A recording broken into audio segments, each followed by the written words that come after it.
मैं अंदर आ सकता हूँ? हाँ बिल्कुल। सॉरी, आई नो तुम अकेले बैठी थी इसलिए मैं खाना लेकर आया था। कोई बात नहीं, बाद में खा लेना। सब बाहर खाना खा रहे थे,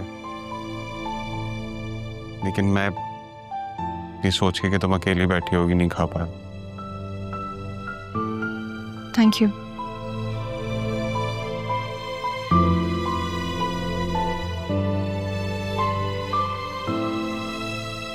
दादा जान की खुशबू अब भी इस रूम में मौजूद है, जैसे वो हमें छोड़ के नहीं गए, बस किसी काम से बाहर गए, अभी वापस आ जाइए। लेकिन वो तो चले गए ना, मुझे छोड़ के। अकेला नहीं छोड़ के गए तुम्हें, ये ख्वाहिश तुम्हारे हवाले करके गई। हाँ तुम उनकी ख्वाहिश थी, मेरी नहीं। तुम्हारी जगह कोई और लड़की होती तो वो खुशी खुशी मान जाती, जैसे कि बतूल पीछे पड़ गई है मेरे। बतूल तुम्हें पसंद करती है? बहुत पसंद करती है, लेकिन मैं उसे सिर्फ दोस्तों की तरह ही समझता हूँ। मैं तो तुम्हें सिर्फ ये बता रहा हूँ कि दादा जान की आखिरी ख्वाहिश उन्होंने तुम्हारे सामने रखी। लेकिन बतूल की फीलिंग्स का क्या? उसकी फीलिंग्स मैंने कभी उसे इस नजर से नहीं देखा। मैं उसे हमेशा दोस्तों की तरह ही ट्रीट करता हूँ। पता नहीं तुम ये बात जानती हो या नहीं, लेकिन तुम्हारे नाना जान और मेरे दादा जान की आपस में लड़ाई हो चुकी है, जिसकी वजह से उन्होंने कभी एक दूसरे की शक्ल नहीं देखी, एक दूसरे से बात नहीं की। लेकिन मेरे फादर को, मुझे, अपने बच्चों को उन्होंने हमेशा यही तनकीन की कि वो जाके दादा जान से मिलें। तुम क्या चाहते हो? नाना जान की ख्वाहिश के आगे खुद को कुर्बान कर दूं? नहीं, मैं ये नहीं चाहता। मैं तो बस ये चाहता हूँ कि तुम अपने आप को इन तकलीफों से आजाद कर दो।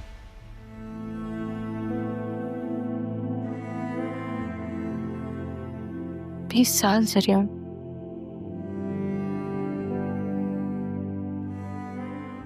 मेरी माँ नाना जान के केयर टेकर के तौर पे आई थी और मैं उनको पहचान नहीं सकी।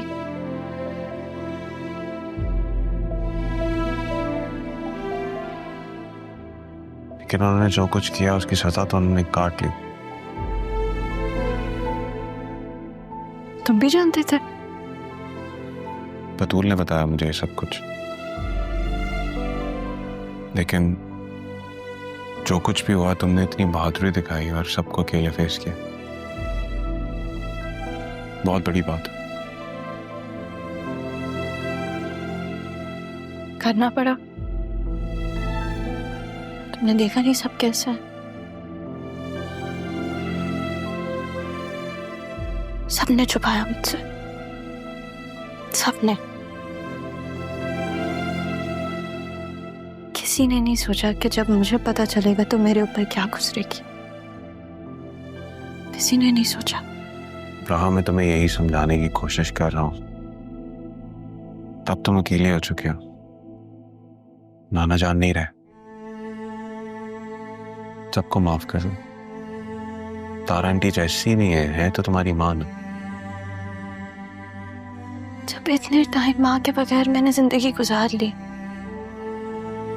तो बस नहीं चाहिए। जो वक्त तुमने उनकी माँ के बगैर गुजारा है वो बहुत मुश्किल था, लेकिन उस वक्त में नाना जान तुम्हारे साथ थे। राह मैं तुम्हें यही समझाने की कोशिश कर रहा हूँ, तुम अकेली हो। नाना जान नहीं रहे, सबको रोक लिया करते थे इन बातों से। बेहतर यही होगा कि तुम सब कुछ भुला दो, अपना दिल साफ कर दो। हमारी माँ को भी तो वही तकलीफ मिली, उन्होंने भी तो अपने बदले की सजा काटी। बेटी उनके सामने थी, लेकिन वो बेटी नहीं कह सकती थी उसको। प्लीज अपना दिल साफ करें। सबके लिए शिकवा है मेरे दिल में, सबके लिए। मेरे लिए तो नहीं है शिकवा। नहीं, तुम्हारे लिए नहीं है। तुम हमेशा मेरे अच्छे दोस्त रहे। हमेशा दोस्त बन के रहूंगा भी, चाहे हमारा रिश्ता हो या ना हो। मैं तुम्हारे साथ तुम्हारे दुख सुख में खड़ा हूं हमेशा। अकेली नहीं हो तुम। तुम बहुत अच्छे हो जरिया। सब यही कहते हैं।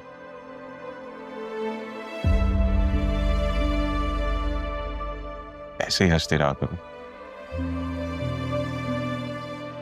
सब ठीक हो जाएगा। खाना खाओगे? हाँ। थोड़ा सा खा लो। मेरा मीठ। Thank you. मैं भी कुछ खा लेता हूँ जाके। मेरे साथ ही खा लो।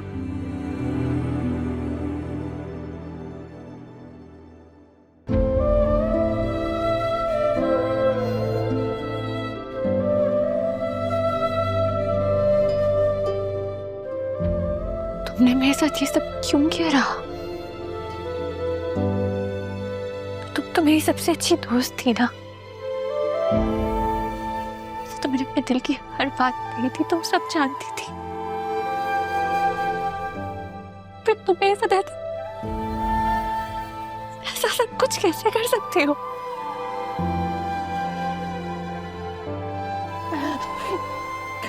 तो दादाजान ने कहा था कि ये रिश्ता दादाजान की मर्जी से हो रहा है। तुमने कहा था कि तुम्हें कोई इंटरेस्ट नहीं है सरियन पे। तुमने इनकार क्यों नहीं किया? सरियन मजबूर था, वो बेचारा कुछ नहीं कह सकता, लेकिन तुम तो कह सकती थी ना। तुमने क्यों नहीं मना किया रहा? मैं दिल का हाल जानती थी, तो सब कुछ बताया था मैंने। फिर क्यों? सिर्फ दादाजान की मर्जी होती तो शायद मैं खुद को समझा भी लेती, लेकिन तुम तो दादाजान के नाम मुझसे ज़रियन को छीनना चाहती हो।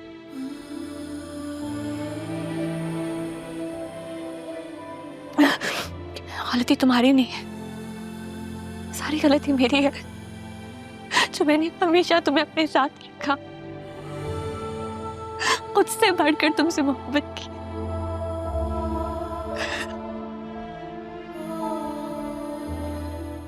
ये सब तो मेरे साथ होना ही था ना। मैंने हमेशा मामा की बातों को जो इग्नोर किया था,